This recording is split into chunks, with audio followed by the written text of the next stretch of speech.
কয়দিন আগে এক বড় মাদ্রাসার প্রিন্সিপালের কথা শুনলাম, নাম বললাম না। ওদের ছাত্র বলতেছে যে আমাদের প্রিন্সিপাল হুজুর, বড় মাদ্রাসা বাংলাদেশের এখন টাইটেল মাদ্রাসা, হাজার হাজার ছাত্র ওই মাদ্রাসায়, বলে আমাদের প্রিন্সিপাল হুজুর কয়দিন আগে মাদ্রাসার এক প্রোগ্রাম উনি বলছে, তাই আমাদের ছাত্ররা ক্ষমতার রাজনীতি করিও না, আমরা এসব রাজনীতি ফাজনীতিতে নাই, আমরা দুনিয়ার ক্ষমতা চাই না, আমরা আখিরাতে আল্লাহর জান্নাত চাই। পোলাপান বলো কইছে সুবহানাল্লাহ। আমি কইছি এই প্রিন্সিপাল তো একটা জাহেল, যেগুলো সুবহানাল্লাহ বলছে এগুলো আরেক জাহেল। আর হবে না কেন? যদি ওস্তাদ জাহেল হয় ছাত্র তো জাহেল হবে, এটাই তো স্বাভাবিক। নবী মুহাম্মদ ক্ষমতায় চায়, আবু বকর সিদ্দিক 2 বছর 3 মাস ক্ষমতায়, হযরত ওমর 10 বছর ক্ষমতায়, হযরত ওসমান 12 বছর ক্ষমতায়, হযরত আলী 4 বছরের বেশি ক্ষমতায়। আর এই হুজুরকে ক্ষমতা চাই না। তুমি রাসূলকেও মানলা না, সাহাবীদেরকেও মানলা না, তুমি কো জান্নাত চাও, জান্নাতে তো মাগনা। নবীজি সাল্লাল্লাহু আলাইহি ওয়াসাল্লাম আল্লাহর কাছে বলছে, আল্লাহ রাষ্ট্র ক্ষমতা দিয়ে আমাকে সাহায্য করো। এই আয়াতটা আল্লাহর কোরআনে আছে না নাই? এখনো তেলাওয়াত হয় না? ওয়াকুর রাব্বি আদখিলনি মুদখালা সিদকিন ওয়া আখরিজনি মুখরাজা সিদকিন ওয়াজআলনি মিন লাদুনকা সুলতানান নাসীরা।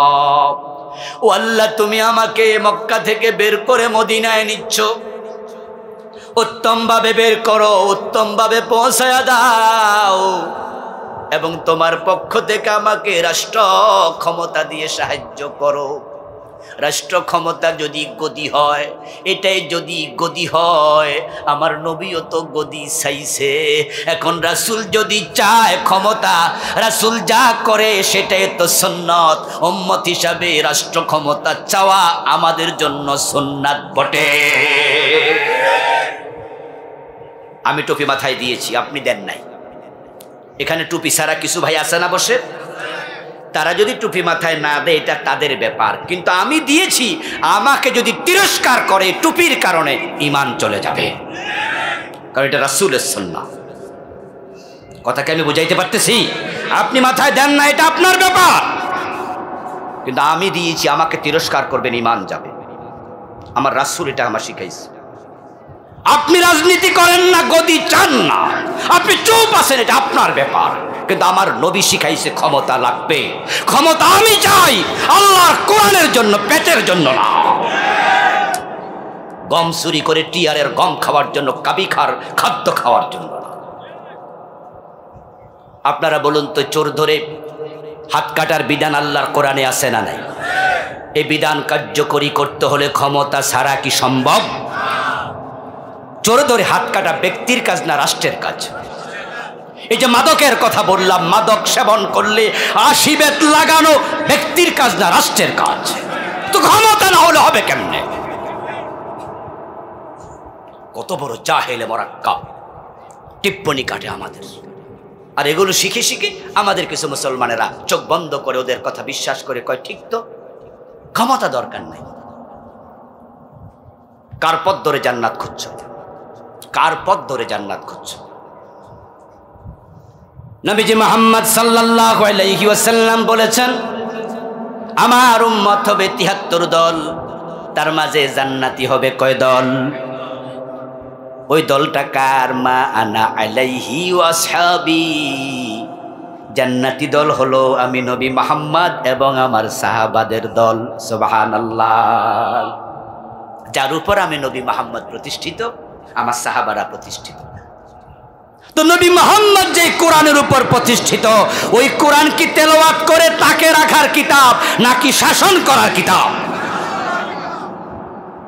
ইসলাম কি শাসিত হতে এসেছে না শাসন করতে?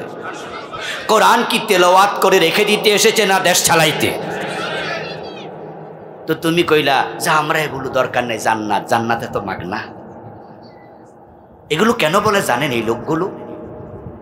দুটি কারণ যেটা আমি নিজে পাই। এক নাম্বার, ব্রিটিশরা 190 বছর এ ভারত উপমহাদেশ যখন চালাইছে, তখন তারা এই দেশের মুসলমানদেরকে এটা বুঝাইছে 190 বছরে যে ইসলাম এবং রাজনীতি এক না, এটা আলাদা। তাই রাজনীতি কারা করবে? সাধারণ মানুষ, হুজুররা না। আমরা শুধু ব্যক্তি জীবনে ইসলাম মানি না, আমাদের পরিবারের সদস্যদেরকে মানতে বাধ্য করি।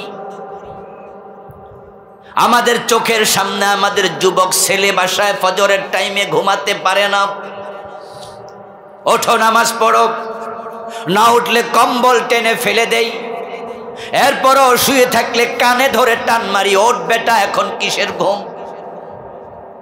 আমরা যারা ইসলাম ফলো করি আমাদের নিজের বউ বেপর্দায় বোরকা ছাড়া রাস্তায় নামতে পারে না, আমাদের মেয়ে বেপর্দা বোরকা ছাড়া কলেজে যায় না, স্কুলে যায় না, তাদেরকে আমরা পর্দা করতে বাধ্য করি। শুধু নিজে ইসলাম মানি না, পরিবারকে মানাই। এবার পরিবার মানানোর পরে আমরা এই ইসলামটা রাষ্ট্রেও কায়েম করার চেষ্টা করছি, সেজন্য আমরা আন্দোলন করি। আমরা যারা ইসলামটাকে ব্যক্তি জীবনে মানলাম, পারিবারিক জীবনে মানলাম, রাষ্ট্রীয় জীবনে মানার ব্যাপারে আমরা সিরিয়াস। যখন ফেরেশতা প্রশ্ন করবে মামা দিনুকা, তোমার দিন কি, আমরা জবাব দিতে পারবো ইনশাআল্লাহ, আমার দিনের নাম ইসলাম। যারা ব্যক্তি জীবনে ঠিকঠাক মতো ইসলাম মানে নাই, পারিবারিক জীবনে মানে নাই, রাষ্ট্রীয় জীবনে মানেই না, 53টা বছর ধর্মনিরপেক্ষ সংবিধান দিয়ে বাংলাদেশ চলছে, তারা কোরআনকে সংবিধান বানানোর জন্য কোনো চেষ্টা করে নাই, এমন লোক আছে না নাই?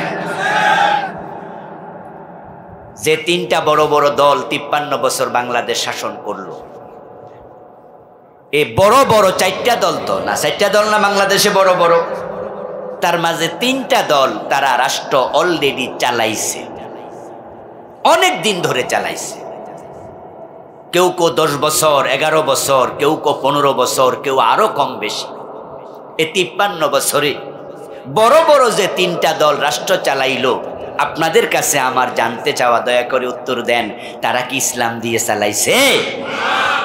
ইসলাম দিয়ে রাষ্ট্র চালাতে হবে এই কথা আল্লাহর কোরআনে আছে না নাই? আলা লাহুল খালকু ওয়াল আমর। এই আপনারা যে বসে যান, দাঁড়ায় না থেকে আপনারা যে বসে যান, কিছু মানুষ দেখা যাবে তো ওইদিকে যান, আপনারা যান, সবাই বসেন, যান, 2-1 জন থেকে বাকিরা সরাই দেন। ওই যারা পিছনে দাঁড়ায় আছে তাদেরকে বসতে দেন, মাঠটা ভরে যান।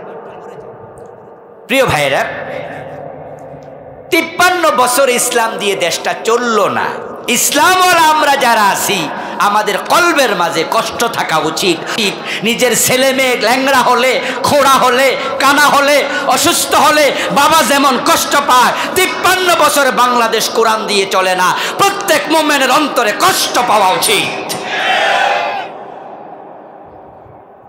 নিজের অসুস্থ সন্তানকে চিকিৎসা করে সুস্থ করার জন্য কোন বাবা চেষ্টা করে না? কোন মা চেষ্টা করে না? নিজের সন্তান যদি অসুস্থ হয়, তাকে চিকিৎসা করে সুস্থ করার জন্য যদি মা বাবা হিসাবে চেষ্টা করেন, সন্তানের প্রতি মা বাবার ভালোবাসা যেমন, ইসলামের প্রতি মুমিনের ভালোবাসা কি কম হবে না আরো বেশি? ইসলাম বাংলাদেশে প্রতিষ্ঠার জন্য আপনার ভূমিকাটা কি? যে ইসলাম বাংলাদেশে প্রতিষ্ঠা করার জন্য আমরা কথা বলছি, চেষ্টা করছি, আপনার কাছে এটা মনে হয় রাজনীতি? অন্য অন্য দল ক্ষমতায় যায়, তা আপনারা হুজুররাও তো ক্ষমতার কথা বলেন, ভাবছেন যে একই জিনিস? আল্লাহর কসম, দুইটা এক জিনিস না। 53 বছর যারা দেশ চালাইছে তারা ক্ষমতা চেয়েছে নিজের পেটের জন্য, নিজের পকেটের জন্য। আমরা ক্ষমতা চাই কোরআনের আইন কায়েম করার জন্য।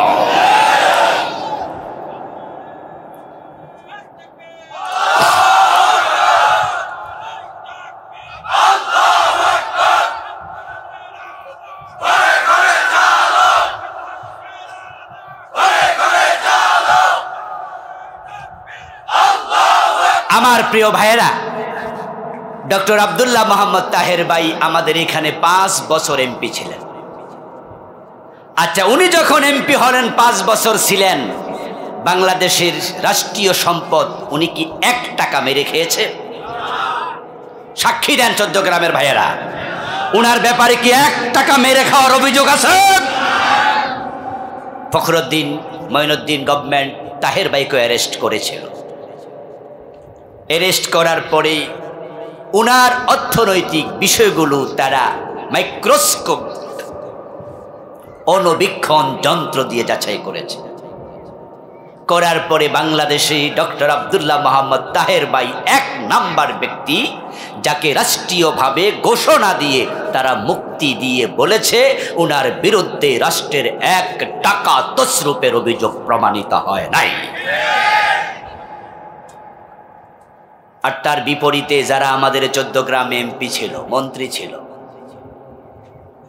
যিনি কয়েকদিন আগেও মন্ত্রী ছিলেন, হুইপ ছিলেন, পরে এমপি ছিলেন, এখন দেশ থেকে পালাইছেন। উনি তো আমার পাশের গ্রামের মানুষ, আমি তো ওনার পাশের গ্রামের মানুষ। বাড়িতে ভালো ঘরও ছিল না, টিনের ঘর ছিল, এখন নাকি 1000 কোটি টাকার মালিক। 1000 কোটি টাকার মালিক নাকি এখন। এ 50টা 53টা বছর যারা দেশ চালাইছে, তাদের রাজনীতি আর আমাদের রাজনীতি এক না। পতিত স্বৈরাচারের প্রধানমন্ত্রী, তিনি মন্ত্রী থাকা অবস্থায় বলেছেন তার বাড়ির পিয়ন 400 কোটি টাকার মালিক। বলে নাই? তার বাড়ির পিয়ন এত টাকা পেল কোথায়? চাকরি করে কামাইছে? কোথায় পেল এত টাকা? রাষ্ট্রের টাকা, রাষ্ট্রের টাকা। পিয়ন যদি 400 কোটি টাকার মালিক হয়, তাহলে বাড়িওয়ালা কত কোটি টাকার মালিক? এজন্য তাদের রাজনীতি হয় পেটের জন্য, তাদের রাজনীতি হয় ক্ষমতার জন্য। ক্ষমতা পেয়ে পকেট ভারী করবে, আঙ্গুল ফুলে কলা গাছ হবে, নিজেরা বাড়িওয়ালা গাড়িওয়ালা হবে। আমরা 5 বছর 2 জন মন্ত্রী 3টা মন্ত্রণালয় চালাইছে। আমাদের মতিউর রহমান নিজামী রাহেমাহুল্লাহ, আলী হাসান মোহাম্মদ মুজাহিদ রাহেমাহুল্লাহ, ওই 2 জন এমপি 2 জন মন্ত্রী 5 বছর চালাইল মন্ত্রণালয়, 1 টাকা দুর্নীতির অভিযোগ নাই। এরপরও যদি আপনারা বলেন যে রাজনীতি এক জিনিস, আপনারাটাও রাজনীতি, ওরাটাও রাজনীতি, আপনার বিবেক শয়তানে প্রস্রাব করে দিয়েছে। নবী মুহাম্মদ কি রাজনীতি করেন নাই? তো রাসূল যদি আজকের দিনে বেঁচে থাকতেন রাজনীতি করতেন না? তা আপনি কি মিলাই ফেলতেন ওদের সাথে? আমার বন্ধু, যদি ইসলাম আপনার জীবন ব্যবস্থা হয় এবং সেটা পূর্ণাঙ্গ জীবন ব্যবস্থা হয়, তাহলে পূর্ণাঙ্গ হতে হলে এর মাঝে অর্থনীতি যেমন থাকবে, সমাজনীতি যেমন থাকবে, শিক্ষানীতি যেমন থাকবে, ইসলামের মাঝে রাজনীতি আছে না নাই? কিন্তু কোন পীর সাহেব হুজুর তো কয় আমি রাজনীতি করি না।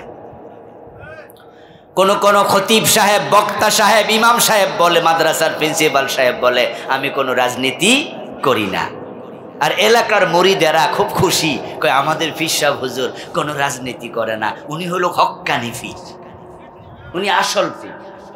আমাদের ইমাম সাহেব কোনো রাজনীতি করে না, আমাদের হুজুর খুব বালা। তো নবী মুহাম্মদ যদি 10 বছর রাজনীতি করে, দেশ চালায়, আবু বকর করে, ওমর করে, ওসমান করে, আলী করে, তুমি নবীরও মানলা না, সাহাবীদেরকে রাজনীতির ক্ষেত্রে মানলা না, তুমি কসুর পীর, কসুর মুসলমান। হক্কানি দূরের কথা, তুমি তো পীরে। আল-ইয়াওমা আকমালতু লাকুম দীনাকুম, আমি ইসলামকে পরিপূর্ণ করেছি। কথা বলেছেন কে? তুমি তো ইসলামের পূর্ণাঙ্গতাই মানলা না।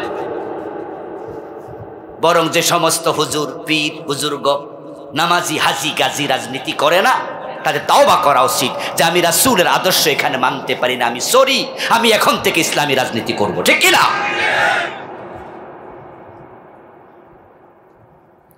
আমার প্রিয় ভাই, অনেকে বলে হুজুর রাজনীতি এটা তো রাজার নীতি, কেন করব রাজনীতি? আমি বলি দোস্ত, তুমি বুঝোই নাই রাজনীতির, তুমি সন্ধি বিচ্ছেদই বুঝো নাই, তুমি রাজনীতির মর্মটাই বুঝো নাই। রাজযোগ নীতি, রাজনীতি। এখন রাজার নীতি রাজনীতি নয়, রাজার পথ রাজপথ নয়, রাজার হাঁস রাজহাঁস নয়। আচ্ছা, রাজা যে রাস্তায় চলে এটাই কি রাজপথ, নাকি সবচেয়ে বড় রাস্তা রাজপথ? আপনারা যারা বোঝেন হেডাই কোন, যেটা ভালো লাগে কোন, চুপ থাকবেন না।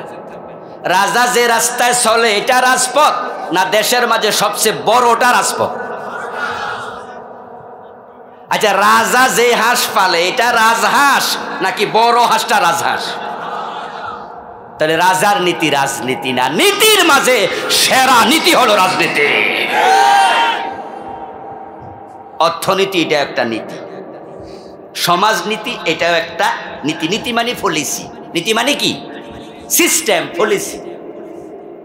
কেমনে আপনি দেশ চালাবেন এটা হয় রাজনীতি। কেমনে আপনি বিবাহ শাদী করবেন বৈবাহিক নীতি। কেমনে ব্যবসা বাণিজ্য করবেন এটা অর্থনীতি। কেমনে সমাজ চালাবেন এটা সমাজনীতি। বিবাহ নীতি আছে বিবাহ করার জন্য, ব্যবসা বাণিজ্যের জন্য অর্থনীতি আছে ব্যবসা করার জন্য, শিক্ষা দেয়া নেয়ার জন্য শিক্ষা নীতি আছে। এবার বলুন তো, রাষ্ট্র চালানোর জন্য যেটা, এটা কি এগুলার চেয়ে ছোট নীতি না বড় নীতি? তো ইসলামে শিক্ষা নীতি আসেনি? কয় আছে। মানেননি? কয় মানি। করেননি? কয় কি জোর কর, আমি শিক্ষকতা করি। ইসলামে বিবাহ নীতি আসেনি? কয় নিজে বিয়া করছি, ইসলাম মাইনে তো করছি। আছে। ইসলামের রাজনীতি? কয় না না না ভাই, এগুলো তো আমারে টানিয়েন না, আমি একজন তাবলিগ জামাতের লোক, আমি একজন পিসা হুজুরের মুরিদ, আমি একজন মসজিদের খতিব। এই জন্য যেহেতু আমি তাবলিগ জামাত করি, আমি কোনো রাজনীতি করি না। আমি পীর সাহেবের মুরিদ হইছি, আমি রাজনীতি করি না। আমি মসজিদের ইমাম, সব লোক আমার মুসল্লি, আমি এজন্য সবাইরে খুশি রাখি, আমি কোনো রাজনীতি করি না। ও দোস্ত, রাসূলের জীবনের সবচেয়ে বড় নীতি রাষ্ট্র চালানোর নীতি। রাষ্ট্র যদি ঠিক হয়ে যায়, পাবলিক এমনি সোজা হয়ে যায়। মদ চালু থাকবে না মদ বন্ধ হবে, এটার সাথে রাজনীতির সম্পর্ক আছে না নাই? রাষ্ট্র যদি চায় মদ বন্ধ করতে 1 মাসও লাগে না। 53 বছরে রাষ্ট্র চায় নাই, তাই মদ বন্ধ 53 বছরেও হয়। আপনাদের পরে কোন দেশ? ইন্ডিয়া।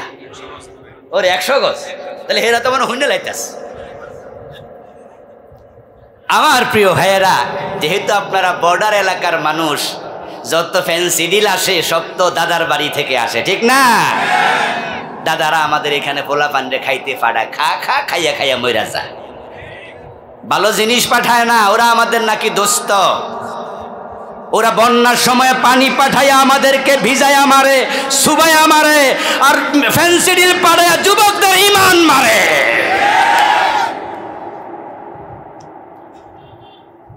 ইন্ডিয়ার মতো দোস্ত যাদের আছে তাদের শত্রু লাগে না। আমার প্রিয় ভাইয়েরা, গরু আনতে গেলে গরু ব্যবসায়ীদেরকে গুলি করে মারে, এটা আমরা অনেক দেখেছি। ইন্ডিয়া গরু কিনতে গেছে, বর্ডারে গুলি খাইয়া মরছে। আচ্ছা, ফ্যান্সি ডিল আনতে যাই আজ পর্যন্ত কয়জন মরছে? এই খবর আমি কমপক্ষে শুনি নাই। আমিও তো আপনাদের এই 14 গ্রামেরই মানুষ, লেখাপড়া করছি আজীবন বর্ডারের পাশে মিশানি মাদ্রাসা। আমাদের সময় যখন ছোট ছিলাম তখন এই কাঁটা তারটাও ছিল না। আমরা প্রতিদিন বিকাল বেলায় যখন কাঁঠালের সিজন ছিল তখন কাঁঠাল খাইতে ইন্ডিয়া যাইতাম। আমরা ছোটকাল থেকে আন্তর্জাতিক ব্যক্তিত্ব ছিলাম, প্রতিদিনই বিদেশ যাইতাম। 4-5 জন মিলে 5 টাকা করে চাঁদা তুলতাম, 5 5 25। এই দিদি বাসায় কি কাঁঠাল আসেনি? কয় যে না, গাছে উঠটা দেখো পাকছেন। আমরা নিজেরা গাছে উঠে গন্ধ শুকে টোকা দিয়ে বুঝতাম কাঁঠাল কোনটা পাকছে। গাছ থেকে পাইরা তলায় খাইয়া পেটে লইয়া বাংলাদেশে চলে আসতাম। আজ পর্যন্ত শুনিনি কেউ ফ্যান্সি ডিল কিনতে গিয়ে মারা গেছে, গুলি খাইছে। গরু কিনতে গেলে মরে, গুলি দেয়। ওরা ফ্যান্সি ডিল দিচ্ছে, এই ফ্যান্সি ডিলের সাথে জড়িত, হেরোইন ব্যবসার সাথে জড়িত এমন 2-4 জন 14 গ্রামের বর্ডারে আছে না নাই? 53 বছরে রাষ্ট্র ওই হেরোইন, মদ, গাঁজা, ইয়াবা বন্ধ করতে পারেনি। কারণ রাষ্ট্রের পলিসিটা মদ বন্ধের পক্ষে না, তারা মদের বিপক্ষে মাইকে কথা বলে, সংসদে দাঁড়িয়ে কথা বলে, তারা টেলিভিশনের সামনে বলে, মিথ্যার ফুলঝড়ি ফুটায়, বলে আমাদের সরকার মাদকের ব্যাপারে 0 টলারেন্স। মিথ্যুক কাকে বলে? যদি মাদকের ব্যাপারে তোমরা জিরো টলারেন্স হতা, তাহলে তো তোমরা সরকারি অধিদপ্তর বানাতে মাদক নির্মূল অধিদপ্তর, কিন্তু সরকার যেটা বানাইছে ওইটার নাম হয়েছে মাদক নিয়ন্ত্রণ অধিদপ্তর। আমরা কি নিয়ন্ত্রণ চাই না নির্মূল চাই? কি হওয়া উচিত, মাদক নিয়ন্ত্রণ না নির্মূল? ওরা সরকারি অফিসটায় নাম দিতে উল্টা পাল্টা, ওরা নামের মাঝে বুঝাইছে কিছু কিছু খাও। ড্রাইভার যখন গাড়ি চালায় ওভার স্পিডে 90-100 মাইলে, তখন আমরা যাত্রীরা তো মাঝে মাঝে বলি, এই ড্রাইভার কন্ট্রোল করো, গাড়ি নিয়ন্ত্রণ করো, বলি না? কন্ট্রোলে চালাও মিয়া। কন্ট্রোল কি স্টার্ট বন্ধ করে দেয়? আরে কয় স্টার্ট বন্ধ করে রাস্তার পাশে খাড়ায় থাকার নাম কন্ট্রোল করা? নিয়ন্ত্রণ না। আমরা বুঝাই যে 60-এর ভিতরে চালাও, 70-এর ভিতরে চালাও, নিয়ন্ত্রণে চালাও। নিয়ন্ত্রণ মানি চালাও, তবে বেশি না। ঠিক ওরা নাম দিছে মাদক নিয়ন্ত্রণ, মানে খাও তবে বেশি না। আচ্ছা, যারা ও পিসে বানাইছে খাওয়ার অনুমতি দিয়া, ওদের ক্ষমতা 53 বছর নয় 100 বছর লম্বা হলো, মাদক বন্ধ হবে না। কেন বন্ধ হবে? তারাই তো খাওয়ার জন্য হোটেল সোনার গায়ে মাদকের অনুমতি দিয়ে রেখেছে। হোটেল শেরাটনে মদের বার আছে না নাই? রেডিসনে মদের বার আছে না নাই? রিক্সাওয়ালা ঠেলাওয়ালা দিন মজুরের কয়টা ছেলে শেরাটন হোটেলে মদ খেতে যায়? একজনও নয়। তো কারা সেখানে মদের বারে যায়? ওনারাই যায়, ওনাদের সন্তানেরা যায়। তারা জানে মাদকের বিরুদ্ধে যদি 80 বেতের আইন চালু হয় তাহলে মাদক বন্ধ হবে। এই আইন তারা করবে না। তারা জানে এই আইন চালু হলে তাদের নিজেদের পিঠের চামড়া অনেকের থাকবে না।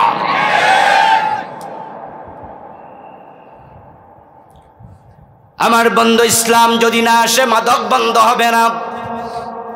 নিজেদের স্বার্থে ইসলামের পক্ষে আসুন, কারণ নচেত আপনার নিজের ছেলেও মাদক সেবী হওয়ার সম্ভাবনা আছে।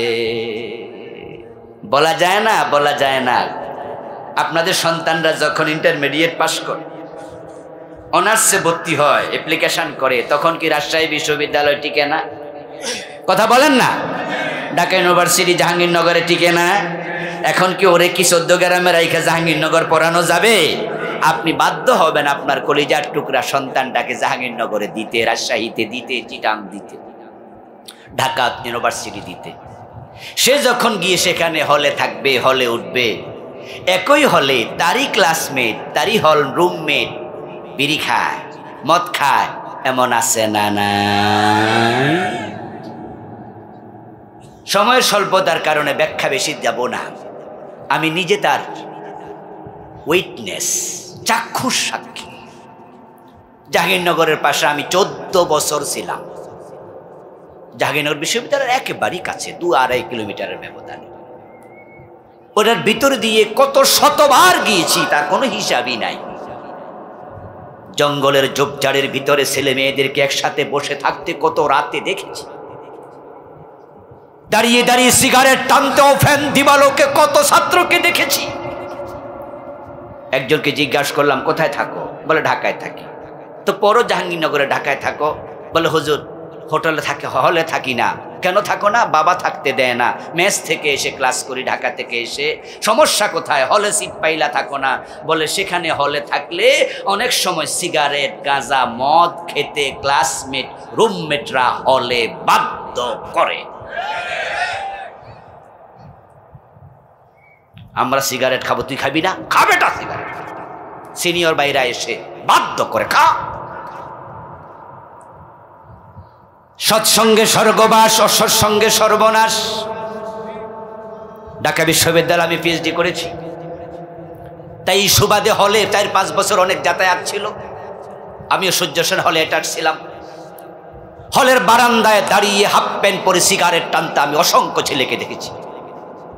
গোসল করতে যাবে, পত্রিকা একটা হাতে, আর এক হাতে সিগারেট, হাফ প্যান্ট পরা, শরীর উদালা, দাঁড়ায় দাঁড়ায় সিগারেট টানতেছে, পত্রিকা পড়ছে ইউনিভার্সিটির হলের বারান্দায়। আমি অবাক হয়ে দেখেছি আর ভেবেছি, এই ছেলেই তো কয়েকদিন পরে টিউনো হবে, ম্যাজিস্ট্রেট হবে, ডিসি হবে, এসপি হবে, মন্ত্রী হবে, অফিসার হবে। ঢাকা বিশ্ববিদ্যালয় তো মেধাবী ছাত্রদের জায়গা, ওরাই তো কদিন পরে দেশ চালাবে। যেই ছেলে ভার্সিটিতে পড়া অবস্থায় হাফ প্যান্ট পরে সিগারেট টানে, এই ছেলে চান্স পাইলে কদিন পরে গাঁজা এবং হেরোইন টানবে, সেই যদি দেশ চালায় দেশটাকে রসাতলে নিয়ে ছাড়বে। সেটাই তো হচ্ছে, সেটাই তো হচ্ছে। যাদের পরিবারে একটা সন্তান মাদক সেবী হয়ে যায়, পরিবারটাকে জাহান্নাম বানিয়ে ছাড়ে। যাদের ঘরে মদখোর পোলা আছে, খবর নিয়ে দেখবেন সে ঘরে শান্তির তলিবস্যটাও নাই। মায়ের কানের স্বর্ণ নিয়ে যায়, গলার চেন চুরি করে বিক্রি করে, বাবার হাত করে নিয়ে বিক্রি করে দেয়।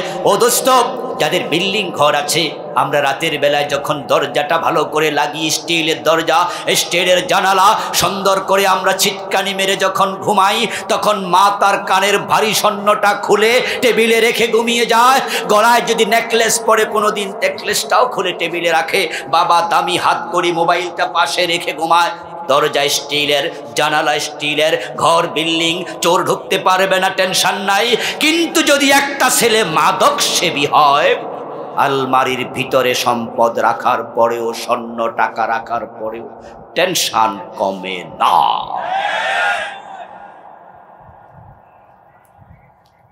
রিক্সা পর্যন্ত বিক্রি করে হেরোইন খায়। ঢাকা শহরে দেখবেন ম্যানহোলের ডাকনা নাই, খবর নিয়ে জানা যায় হেরোইন খোর ডাকনা ভেঙ্গে ওজন করে 5 টাকা 20 টাকা বিক্রি করে হেরোইন খাচ্ছে। মাদকের ছবল থেকে বাংলাদেশ মুক্ত করতে হলে রাজনীতি করে ইসলামকে ক্ষমতা নেওয়া দরকার আছে না নাই? তাদের রাজনীতি আমাদের রাজনীতি এক না। তাদের রাজনীতি ভোট জুয়া রাজনীতি, পেটের রাজনীতি, আর আমাদের রাজনীতি রাসূলের দেখানো ইবাদত। আমরা ইবাদতের রাজনীতি করি। আর আমরা রাস্তায় যখন নাবি তারা আমাদেরকে গুলি করে মারে, আমরা তখন নির্দ্বিধায় বলি শহীদ অমক, শহীদ অমক বলি না আমরা? তখন কিছু আলেম পর্যন্ত তারা টিপ্পনি কাটে, বলে যে ক্ষমতার জন্য মিছিল কইরা নাকি শহীদ হয়েছে। এমন টিপ্পনি কাটার মতো কিছু আলেম ওলামাও আছে না নাই? ওই সৌদি আরবে বসে বসে একজন ইন্ডিয়ান মানুষ ভিডিও করে করে আমাদেরকে অনেক কষ্ট দিয়েছে। উনি বলতো ক্ষমতার রাজনীতি, ওরা শুধু গদি চায়, শুধু গদি চায়। ও আল্লাহর বান্দা, আল্লাহ তোমাকে হেদায়েত দান করুক। তুমিও জাহেলদের মতো কথা বললা। আমার নবী মুহাম্মদ আল্লাহর কাছে ক্ষমতা চেয়ে দোয়া করেছে, ওয়াজআলনি মিন লাদুনকা সুলতানান নাসীরা। হিজরত